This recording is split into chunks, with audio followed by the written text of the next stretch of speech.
옆 사람 보시고 이렇게 인사하겠습니다. 그리스도께서 부활하셨습니다. 여러분, 예수 그리스도의 부활을 믿으십니까? 예. 자, 오늘은 고린도전서 몇 번째 시간이죠? 예, 띄워주실까요? 안 띄워주니까 소리가 작아졌어요. 몇 번째 시간이라고요? 22번째 시간입니다. 제가 고린도전서 15장을 시작할 때 이렇게 말했는데 기억나실지 모르겠어요. 고린도전서 15장은 굉장히 중요한 장이다. 기억나시죠? 또 어려운 장이다. 이 부활을 설명하는 거, 이건 굉장히 어려운 일이에요, 사실은. 왜냐하면 이 부활이 유일회적인 사건이라서 그래요. 부활이 막 여기저기서 일어난다면 설명할 필요가 없겠죠. 그런데 부활은 예수 그리스도의 부활로부터 시작되기 때문에 이게 유일회적인 사건이란 말이에요. 그래서 설명하기가 참으로 어렵습니다. 그래서 제가 지지난 시간에 시작할 때 학자의 혀를 달라고 제가 말씀을 했는데 기억나십니까? 학자의 혀. 하나님께서 오늘 이 밤에 학자의 혀를 주셔서 하나님의 말씀이 말씀되게 하실 줄 믿습니다. 자, 오늘 지난 시간에는 두 가지 주제를 가지고 여러분들과 말씀을 나누었습니다.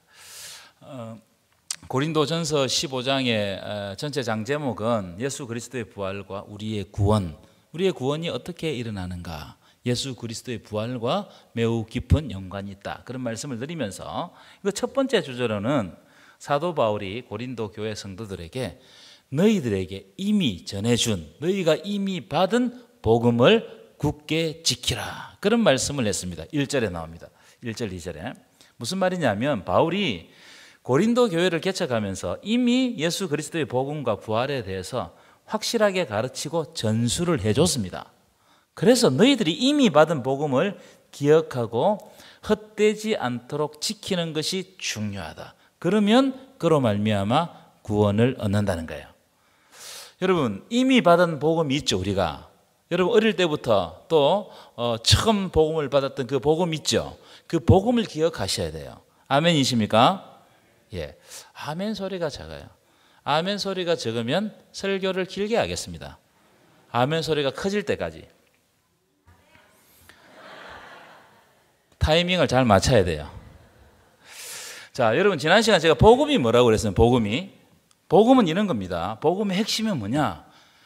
하나님의 말씀대로 예수님께서 이 땅에 오시고 죽으시고 부활하시고 승천하시고 가신 모습 그대로 어떻게 하신다고요? 다시 오신다. 이게 복음이에요. 이게 복음의 핵심입니다. 우린 이걸 믿는 거예요. 그래서 여러분, 예수를 믿는다는 것, 즉 복음을 믿는다는 것은 내 성공과 내 일생의 안위를 위해서 믿는 게 아닙니다. 이걸 잘못 알고 있으면 기복주의에 빠져요. 자꾸 축복 따라간단 말이에요. 이 땅에서 잘 사는 방법이 그게 곧 하나님 주신 축복처럼 생각한단 말이에요. 그게 아니고 예수를 믿는다는 것은 예수님이 죽으시고 부활하시고 다시 오시는 생명의 주를 믿는 것입니다. 아멘이십니까? 이게 너무너무 중요한 거예요. 그래서 복음은 생명이에요. 복음은 뭐라고요? 복음은 생명이다, 생명. 그렇기 때문에 우리는 성공을 전도하는 게 아니고 예수 믿으면 잘 된다, 여러분 이런 전도를 해서는 안 돼요. 예수 믿으면 영원한 생명이 있다, 이걸 전해야 돼요. 이게 바로 복음인 겁니다.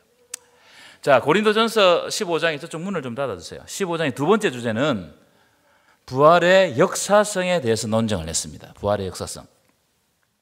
무슨 말이냐? 부활은 역사적으로 있었던 사실이라는 거예요. 역사적으로 진짜 일어났던 일이다.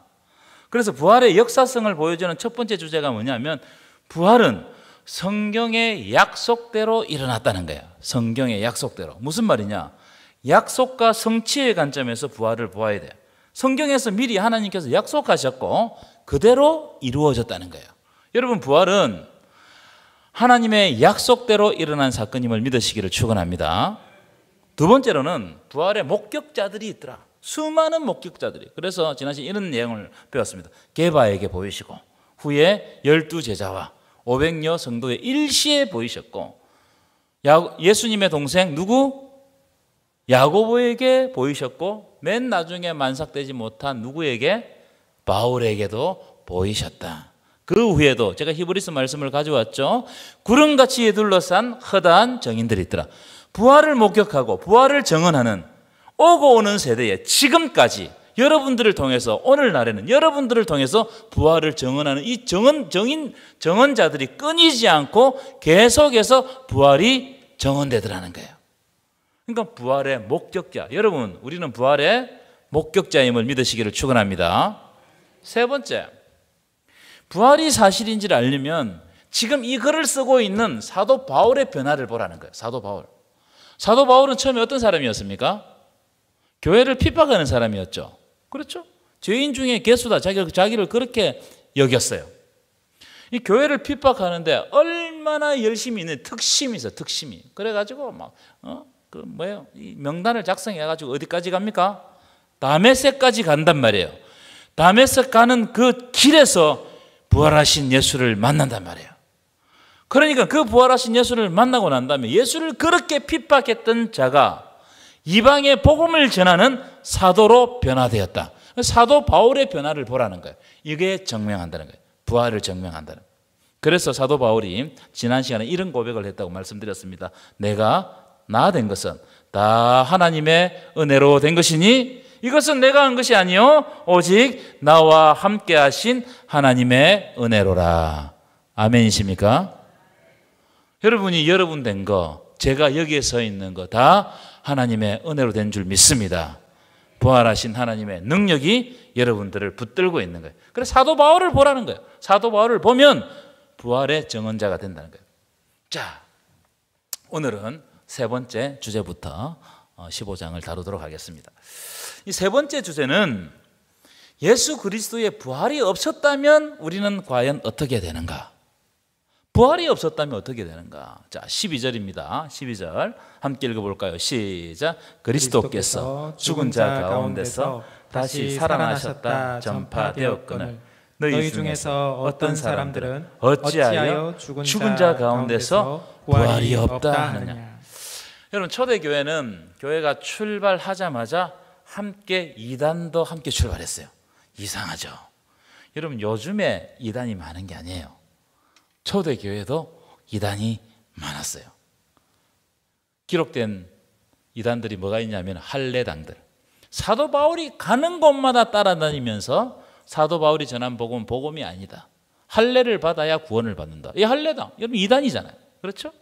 유대 율법주의 다 이단입니다. 그러니까 교회의 태동과 함께 이단도 함께 태동했어요. 그러니까 요즘 이단이 많은 것을 여러분 이상하게 생각하지 마십시오. 초대교회에도 이단이 있었다 없었다? 있었다는 거예요. 그러니까 왜 그렇게 이단이 있었을까? 여러분, 사탄이 가장 중요하게 여기는 일이 뭘까요? 가장 중요하게 생각하는 일이 뭘까요? 복음을 복음되지 못하게 만드는 일이 사단이 가장 중요하게 여기고 아마 자기의 사명이라고 생각할 거예요. 그래서 처음에는 사탄이 어떤 전략을 짰냐면은 하나님의 사람이 등장하면 죽이는 작전을 짰어요. 그렇죠? 그래서 아담과 하와가 등장하니까 뭘 먹여서 죽이려고 그랬어요? 이야기를 해봐요. 뭘 먹여 죽이려고 했어요? 선악과. 잠이 올수록 크게 대답하세요. 네. 선악과를 먹이려고 죽이려고 실제로 죽였습니다. 아벨도 죽였죠. 가인에 의해서. 모세가 올 때도 어떻게 합니까? 그렇게 죽이려고 했습니다. 수많은 구약의 선지자들이 다 죽었어요. 예수님이 올 때도 예수님이 죽이려고 했어요? 안 죽이려고 했어요? 그 예수님이 어디로 피신 가십니까? 애굽으로 피신 가신단 말이에요. 그 다음에 예수님의 제자들도 다 순교했습니다. 요한 빼고. 그뿐만이 아니라 1세기, 2세기 수많은 성도들이 순교했어요. 그렇게 사람을 죽이다 보면 예수 안 믿을 줄 알고 겁이 나서 그렇게 했는데, 그런데 이상한 일이 발생한단 말이에요. 박해를 하면 할수록 숫자가 줄어드는 것이 아니고 오히려 더 늘어나고 그들의 믿음은 더 굳세지는 거예요. 이게 신비예요, 신비. 박해 다 죽여버리면 없어질 줄 알았는데 그렇지 않아요. 그 순교를 보면서 순교를 꿈꾸는 사람들이 많아지는 거예요. 이상하죠? 여러분, 그래서 박해당하는 것을 두려워하지 마십시오. 교회가 박해당하는 것 무서워할 필요 없어요. 의를 위하여 박해받는 자는 천국이 저들의 것임이요. 아멘이십니까? 예수님이 이렇게 말씀하셨어요. 우리 하나님은 우리에게 천국을 주신다고 약속하십니다. 그래 박해를 두려워하지 마세요. 박해를. 자, 그래서 사탄이 죽여도 안 되니까 어떤 방법을 쓰느냐? 박해와 함께, 박해도 하면서 동시에 진리를 오염시키는 방법을 써요. 진리를 비튼단 말이에요. 이상하게 비틀어버려요.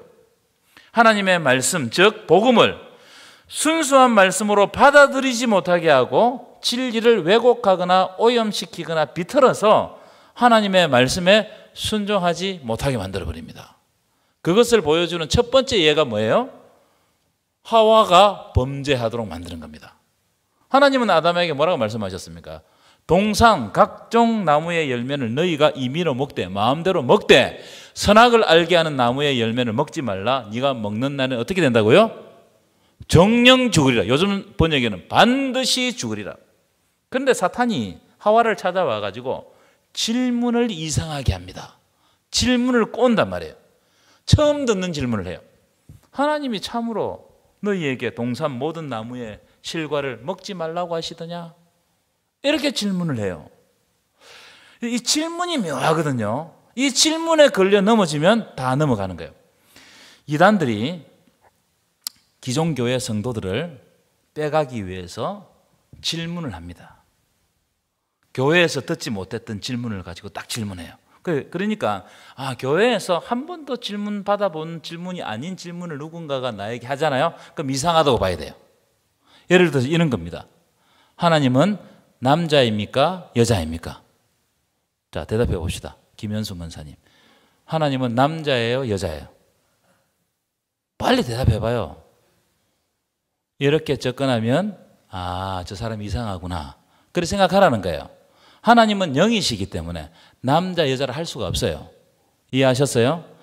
그런데 하나님은 남자입니까? 여자입니까? 누가 이야기하겠어요? 하나님의 교회에서 물어봅니다. 그래서 어머님 하나님이라고 그러잖아요.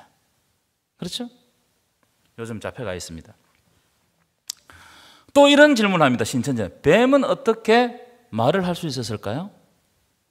이런 질문을 하는 거예요. 교회에서 이런 질문을 잘 안 하잖아요. 그죠?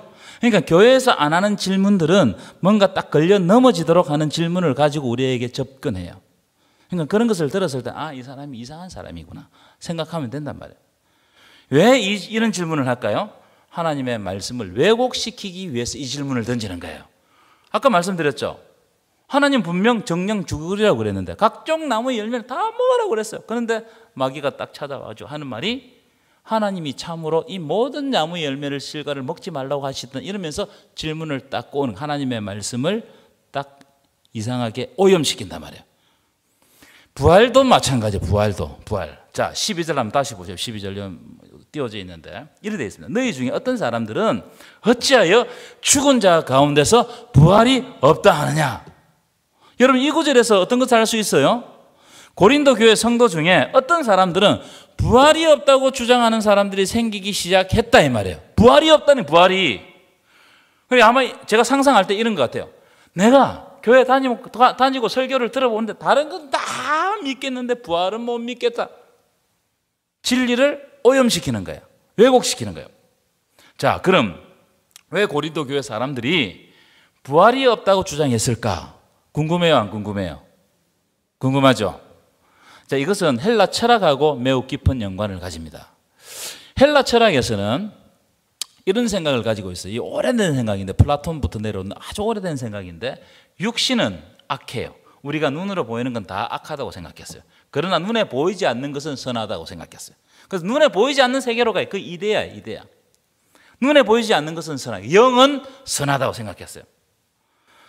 그런데 이 악한 육신에 영이 갇혀 있다고 생각했어요.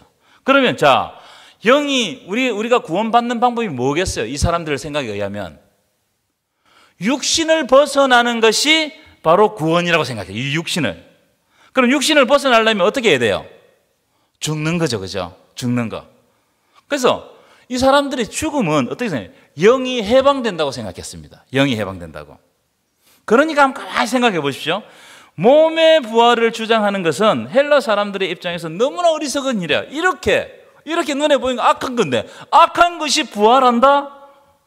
여러분 이게 이 사람들의 생각에서는 어떻게 했습니까? 너무너무 어리석은 것을 믿는다고 생각한 거예요. 그럼 왜 몸의 부활을 주장하냐는 거예요. 몸의 부활을. 그래서 부활이 없다고 주장하는 사람들이 생기기 시작했다. 헬라 철학의 영향 때문에. 고린도와 아테네는 헬라 철학의 본산지거든요. 그러니까 거기에 사는 사람 다 그런 생각을 가지고 있는 거예요.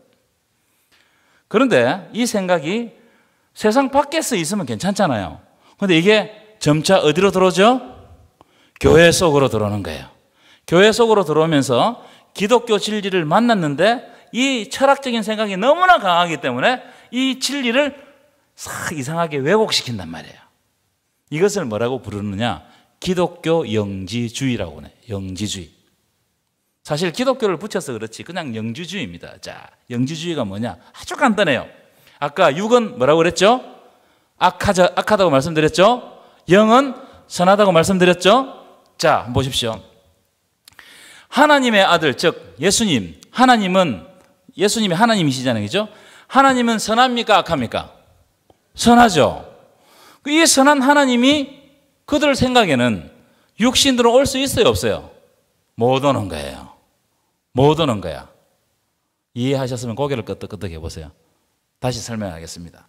아까 헬라 철학에서는 육은 악하고 영은 선하다고 말씀드렸죠? 근데 선하신 하나님이 어떻게 육의 몸을 입고 오느냐는 거예요. 그래서 영지주의자들은 뭘 주장하느냐? 가현설을 주장해요. 가현설이 뭐냐? 예수님이 실제 몸을 입고 온 게 아니고 환상으로 왔다는 거예요. 환상. 하나님이 환상으로 보여줬다는 거예요. 이게 가현설입니다. 뭘 주장하느냐 하면은 예수님이 실제로 육체로 오지 않았는데 어떻게 죽을 수가 있으며 죽지 않았는데 어떻게 부활할 수가 있으며 어떻게 성천할 수가 있나? 진리를 싹 왜곡시키는 겁니다. 그러니까 헬라 철학, 우리는 잘 이해가 안 되지만 헬라 철학에 어릴 때부터 배웠던 사람들은 그렇게 이야기하니까 혹 하겠어요? 안 하겠어요? 빠져버리는 거예요. 그런데 초대교회는 뭘 가르쳤느냐? 처음부터 몸의 부활을 가르쳐요. 몸의 부활. 우리는 몸이 부활한다네. 몸이. 그래서 몸의 부활을 뭘로 증명해요? 예수 그리스도의 부활을 보라는 거예요. 여러분, 예수님의 무덤은 무슨 무덤이었어요? 빈 무덤이었어요. 예수님의 몸이 썩지 않았어요. 없었어요. 빈 무덤이었어요. 부활하셨기 때문에. 그리고 부활하셔서 제자들에게 보이시고 함께 식사를 나누십니다. 제가 지난 시간에 말씀드렸죠. 몸이 없으면 영은 식사를 먹을 수 있어요? 없어요? 없어요. 식사를 나누셨다는 것은 몸이 부활했다는 증거예요. 몸이 부활했다. 이게 사복음서 다 이걸 강조합니다. 몸이 부활했다. 그래서 몸의 부활을 믿지 않는 신앙은 다 가짜입니다. 몸의 부활을 믿지 않는 신앙은. 우리가 사도신경 하죠. 주일마다. 그래서 이렇게 되어 있습니다. 나는 성령을 믿으며 거룩한 공교회와 성도의 교제와 죄를 용서받는 것과 그 다음 뭐예요? 몸의 부활과 영생을 믿습니다. 아멘이십니까? 우리 몸의 부활을 믿어요. 내 몸이, 이제 이 몸에 대해서는 제가 다음 주 말씀드려요. 이 몸이 어떻게 변화되고 어떻게 부활하느냐, 이건 다음 주에 내가 말씀을 드릴 겁니다.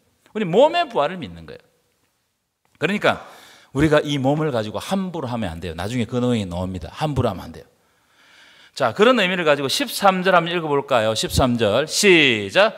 만일 죽은 자의 부활이 없으면 그리스도도 다시 살아나지 못하셨으리라. 자, 이 말씀은 무슨 말씀이냐면 하나님은 이미 죽은 자의 부활을 그분의 계획과 섭리 속에 담아 놓으셨다는 거예요. 부활을 하나님께서 이미 태초에 하나님의 섭리와 계획 속에 담아 놓으셨다. 그래서 그 섭리와 계획에 의해서 예수 그리스도께서 부활하셨다. 예수님이 갑자기 자기가 막 부활하고 싶어서 부활한 게 아니고 이것은 이미 태초부터 계획된 일이라는 거예요. 그래서 이 세상에 와서 죽는 모든 사람들은 다 부활해요. 하나님이 그렇게 만들어 놓으셔요. 그렇게 창조하셨어요. 요한복음 5장 29절에 보면 이런 대목이 있습니다. 선한 일을 행하는 자는 어떤 부활로? 생명의 부활로. 악한 일을 행하는 자는 어떤 부활로? 심판의 부활로 나오리라. 죄를 지었던 사람이든 예수를 믿는 사람이든 믿지 않는 사람이든 다 부활로 나오는 거예요. 부활로 나오는 거예요. 그런데 선한 일을 행하는 자는 어떤 부활로? 생명의 부활로. 악한 일을 행하는 예수 안 믿는 사람은 무슨 부활로? 심판의 부활로 나아간다는 거예요. 모든 자에게 부활이 있다는 것, 이것이 바로 하나님의 섭리와 경륜이라는 거예요. 믿으십니까? 자, 그래서 14절 보십시오. 14절. 자, 함께 읽겠습니다. 잠도 오신데. 시작. 그리스도께서 만일 다시 살아나지 못하셨으면 우리가 전파하는 것도 헛것이요 또 너희 믿음도 헛것이며. 예, 참 이 복음의 핵심을 딱 그대로 짚어주고 있는 거예요. 복음의 핵심이 그리스도의 부활이기 때문에 이 복음의 핵심되는 예수 그리스도의 부활이 없다면 우리가 믿는 믿음이 거짓 위에 서 있는 거예요. 모리 위에 서 있는 거예요. 그럼 만약 그랬다면 기독교는 벌써 모리 위에 서 있었기 때문에 다 무너지고 없어졌을 겁니다. 그러나 지금도 우리가 예수 그리스도를 믿고 그 부활을 증언하고 있다는 것은 우리의 믿음이 부활의 역사성, 실제 역사성 위에 서 있는 거예요. 그러니까 얼마나 위대한 신앙인지 몰라요. 여러분, 그리스도께서 부활하셨다는 것을 믿으십니까? 우리의 믿음은 이 진리 위에 서 있다는 사실을 믿으시기를 축원합니다. 그래서 우리도 예수님처럼 부활한다는 거예요. 누구처럼 부활한다고요? 예수님처럼 부활한다. 자, 15절 내용도 똑같은 내용입니다. 15절. 자, 15절 큰 소리를 읽겠습니다. 시작. 또 우리가 하나님의 거짓 증인으로 발견되리니 우리가 하나님이 그리스도를 다시 살리셨다고 증언하였음이라. 만일 죽은 자가 다시 살아나는 일이 없으면 하나님이 그리스도를 다시 살리지 아니하셨으리라. 하나님이 이미 부활을 그분의 섭리와 계획 속에 담아두셨다는 거예요. 그래서 나사로가 부활해서 천국에서 아브라함의 품에 안기는 거예요. 자, 16절, 17절은 여러분들 읽어보시고요. 18절, 19절 보겠습니다. 18절, 19절. 18절 읽겠습니다. 시작. 또한 그리스도 안에서 잠자는 자도 망하였으리니. 자, 여러분, 그리스도의 부활이 없으면 가장 불쌍한 사람이 어떤 사람이겠어요? 어떤 사람이겠어요? 순교한 사람이라서요. 순교한 사람. 그렇죠? 그 모진 고통을 당하고 죽은 사람들, 고난받아 죽은 사람들이 가장 불쌍한 사람이에요. 그럼 그분들만 불쌍하냐? 19절 보실까요? 19절 읽겠습니다. 시작. 만일 그리스도 안에서 우리가 바라는 것이 다만 이 세상의 삶뿐이면 모든 사람 가운데 우리가 더욱 불쌍한 자이리라. 그렇죠? 여러분, 여기 앉아있는 사람이 가장 불쌍합니다. 부활이 없다면 여기 뭐 한다 앉아 있어요? 죽으면 끝나는 건데 여기 여름 뭐 한다 앉아 있습니까? 그러니까 예수 믿는 사람들이 가장 어리석은 사람들이 된다 이 말이에요. 여러분, 부활을 믿으십니까? 부활을 믿는다면 두려움이 없어요. 죽음을 극복한단 말이에요. 왜냐하면 부활하시게 하시는 분이 생명의 주인이기 때문입니다. 그래서 부활신앙은 생명의 주를 믿는 거예요. 그런데 우리가 부활하니까 우리 몸이 그냥 갑자기 다시 살아나는 이게 아니고, 부활신앙은요, 생명의 주가 누군지를 알게 하는 거예요. 여러분, 생명의 주는 예수 그리스도임을 믿으시기를 축원합니다. 자, 그 말씀이 네 번째 말씀, 네 번째 주제로 나옵니다. 네 번째 주제. 15장의 네 번째 주제는 예수님이 부활에 뭐가 되셨다고요? 첫 열매가 되셨다는 거예요. 그래서 오늘 읽었던 말씀 아주 중요한 말씀입니다. 15장 중에서도 그 중에서도 가장 중요한 말씀. 20절 읽어볼까요? 시작. 그러나 이제 그리스도께서 죽은 자 가운데서 다시 살아나사 잠자는 자들의 첫 열매가 되셨도다. 이 말씀은 이런 말씀이에요. 죽은 자가 부활한다는 것을 어떻게 아느냐? 예수 그리스도의 부활을 보라는 거예요. 예수 그리스도의 부활. 예수 그리스도께서 부활하셔서 모든 죽은 자, 이미 죽은 자, 그리고 앞으로 죽을 자들의 부활의 첫 열매, 첫 번째 사례가 되셨다는 거예요. 첫 사례가 되셨다는 거예요. 첫 번째 사례. 그 전에도 아무도 없었고 그 이후에도 아무도 없습니다. 이 세상에 온 사람들 중에 예수님처럼 부활한 사람이 있어요, 없어요? 있어요, 없어요? 그럼 이렇게 꼭 질문하는 분이 있을 겁니다. 목사님, 나사로 목사님 예수님이 살려주셨잖아요. 그렇죠? 살렸어요, 안 살렸어요? 처음 듣는 이야기입니까? 요한복음 11장에 보면 나사로를 살리시잖아요, 그렇죠? 장사 지낸 지 나흘 만에 살린단 말이에요. 여러분, 예수님의 부활과 나사로의 소생은 완전히 달라요. 여러분, 예수님은 죽으시고 부활하셔서 영원히 사셨습니다. 그렇죠? 자, 그러나 나사로는 예수님이 부활의 표정으로 살려주셨지만 나사로가 지금까지 살고 있어요, 죽었어요? 나사로 본 사람 손 들어보세요. 만약에 그때 살아가지고 계속 살고 있으면 어딘가 살고 있어야 되잖아요. 나사로도 한 50년 살았을까요? 그 이후에? 죽었어요. 여러분, 부활은 우리가 잠시 소생하는 것이 아니고 부활하는 순간 영원히 사는 거예요. 이게 예수님이 우리들에게 보여주신 첫 열매단 말이에요. 여러분, 예수님은 지금도 살아 역사하시는 줄 믿습니다. 그걸 보여주신 첫 열매다, 첫 열매. 그래서 그 다음 보십시오. 그 다음 21절, 22절. 21절, 22절 한번 보실까요? 자, 대표성의 원리입니다. 한번 읽겠습니다. 시작. 사망이 한 사람으로 말미암나니 죽은 자의 부활도 한 사람으로 말미암는도다. 22절 시작. 아담 안에서 모든 사람이 죽은 것 같이 그리스도 안에서 모든 사람이 삶을 얻으리라. 이 구절은 대표성의 원리를 설명하는 구절이에요. 아담 한 사람 때문에 모든 사람들이 범죄해서 죽습니다. 우리는 다 아담의 후예들이에요. 그렇죠? 그래서 우리는 원죄를 가지고 있는 거예요. 다 그래서 우리의 죄성이 우리 속에 있는 거예요. 죄가 역사한다는 거예요. 죄가 역사하는 거예요. 하지만 그리스도 안에서는 모든 사람들이 생명을 얻어요. 그리스도가 첫 열매, 대표성이 된단 말이에요. 왜냐하면 그리스도께서 부활하셔서 처음으로 첫 번째 사례로 우리들에게 보여주셨어요. 그래서 예수님을 생명의 주라고 하는 거예요. 생명의 주. 예수 그리스도가 생명의 주 되신다는 거예요. 믿으십니까? 이게 부활의 신비예요. 신비. 자, 그런데 부활에도 순서가 있어요. 부활이 막 일어나는 게 아니고 순서가 있어요. 어떤 순서냐? 자, 23절 읽어보겠습니다. 시작. 그러나 각각 자기 차례대로 되리니 먼저는 첫 열매인 그리스도. 자, 먼저는 뭐라고요? 그렇죠. 예수 그리스도가 첫 열매 되세요. 첫 번째 사례, 첫 번째 시작이다. 부활이 이렇게 된다는 것을 알려주시는 분이 예수 그리스도예요. 그 다음에는 어떻게 한다고요? 예수님이 강림하실 때에 그리스도께 속한 자들은 예수님처럼 다 부활한다는 거예요. 아멘이십니까? 그래서 여러분 화장해도 괜찮습니다. 아셨어요? 어떤 분은 목사님 화장하고 나면 내 시신을 어떻게 부활합니까? 실제로 그렇게 해서 매장하시는 분들이 있어요. 실제로 있습니다. 그런데 화장해도 상관없어요. 이건 다음 시간에 할 거예요. 우리가 부활하는 실제적인 모습이 어떻게 부활하냐? 아주 신비롭게 부활해요. 잠시 맛배기게 말씀드리면 예수님이 부활하셨죠?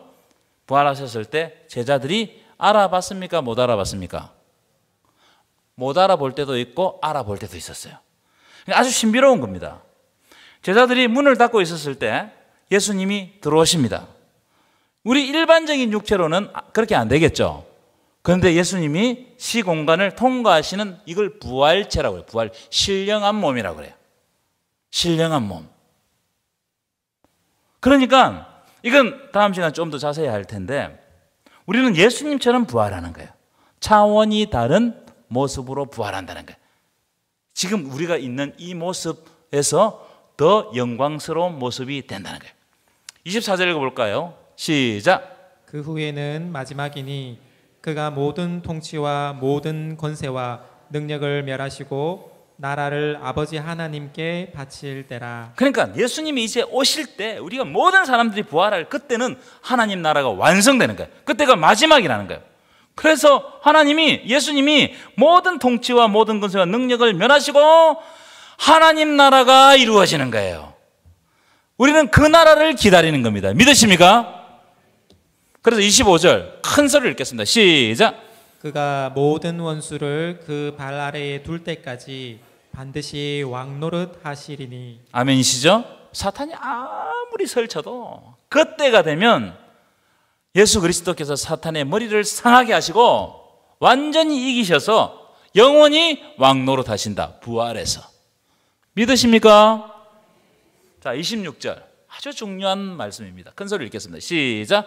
맨 나중에 멸망받을 원수는 사망이니라. 여러분, 사망이 맨 마지막에 멸망받습니다. 사망이 심판받는 거예요. 그래서 예수 그리스도께서 오시면 사망이 심판받기 때문에 예수 그리스도께서 오시는 그날에는 그 다음부터는 뭐가 없어져요? 죽는 것이 다 없어져요. 죄를 지은 사람이나 죄를 짓지 않는 사람이나 아무도 안 죽어요. 어떤 사람은 생명의 부활로 나아갈 것이고 어떤 사람은 무슨 부활로 나간다고요? 심판의 부활로 나간다는 거예요. 그러니까 예수 그리스도가 하나님 나라 가지고 오시는 그 순간 그때부터는 사망이 없어요. 죽는 게 없어요. 여러분, 영원한 생명을 얻기를 원하십니까? 부활 신앙 위에 굳게 서 있으시기를 축원합니다. 31절 보겠습니다. 이거 하고 마치겠습니다. 시작. 형제들아, 내가 그리스도 예수 우리 주 안에서 가진 바 너희에 대한 나의 자랑을 두고 단언하노니 나는 날마다 죽노라. 이 사도 바울이 부활 신앙을 가졌기 때문에 나는 날마다 죽는다는 거예요. 누구 안에서? 예수 안에서. 이 날마다 죽는, 자살한다는 말이 아니고 부활 신앙을 가졌다는 것은 뭡니까? 예수 그리스도를 만나면 날마다 예수 그리스도를 통해서 우리가 새롭게 되는 거예요. 새롭게 된 사람들은 나에게 있는 여러 가지 악을 제거하는 겁니다. 날마다 죄에 대해서 죽는 거예요. 그리고 그리스도에 대해서 사는 거예요. 아멘이십니까? 그게 성화입니다. 성화. 예수 믿으면서도 어제와 오늘이 똑같다고 하면 이 문제가 있어요. 예수 믿는 이 연조가 오래될수록 누구를 닮아가야 돼요? 나에게 있는 여러 가지 붙어있는 온갖 죄들을 조금씩 잘라버리고 나는 날마다 죽고 그리스도 안에서 날마다 새롭게 사는 거예요. 여러분, 그리스도 안에서 날마다 새롭게 사시기를 축원합니다. 32절은 어떤 내용이냐면 읽어봅시다. 시작. 내가 사람의 방법으로 에베소에서 맹수와 더불어 싸웠다면 내게 무슨 유익이 있으리요? 죽은 자가 다시 살아나지 못한다면 내일 죽을 터이니 먹고 마시자 하리라. 아마 이 부분은 사도 바울이 실제로 에베소에서 맹수와 싸웠다는 이야기가 아닌 것 같고 맹수와 싸우듯이 아마 아주 어려운 일들을 겪었다는 그런 비유적인 표현 같아요. 근데 여기 앞에 방점이 있는 것이 아니고 뒤에 방점이 있습니다. 죽은 자가 다시 살아나지 못한다면 내일 죽을 터이니, 그렇죠?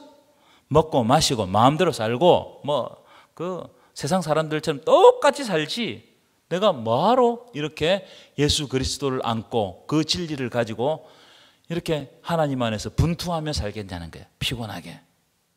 부활이 있기 때문에 그리스도께서 주신 사명을 끝까지 지키는 거예요. 그래서 사도 바울이 뭘 권면하느냐, 속지 말라는 거예요. 악한 사람들이, 세상에 악한 사람들이, 또 교회 안에 있는 변화되지 못한 사람들이 우리의 선한 행실을 자꾸 더럽힌다는 거예요. 그러니까 분명하게 말씀을 받고 내가 결단하는데 자꾸 더러운 것들이 우리를 찾아와 가지고 나의 결단들을 어떻게 합니까? 무너지게 만든다는 거예요. 그래서 어떻게 하라? 깨어. 여러분, 깨어 있으시기를 축원합니다. 깨어 의를 행하고 죄를 짓지 말라. 선한 데는 지혜롭고 악한 데는 뭐 하라고요? 미련하라는 거예요. 그러니까 내가 어디에 서 있는지, 누구를 만나는지, 내가 어떤 말을 하고 있는지 그걸 자꾸 살펴야 돼요. 자기가 있는 자리를 살펴야 돼요. 그래야 내가 주님 앞에 부끄럽지 않게 쓴다는 거예요. 아멘이십니까? 이게 부활신앙으로 가능하다. 내가 날마다 죽는다는 각오를 하고 살아가면 하나님께서 우리를 날마다 새롭게 살려주실 줄 믿습니다.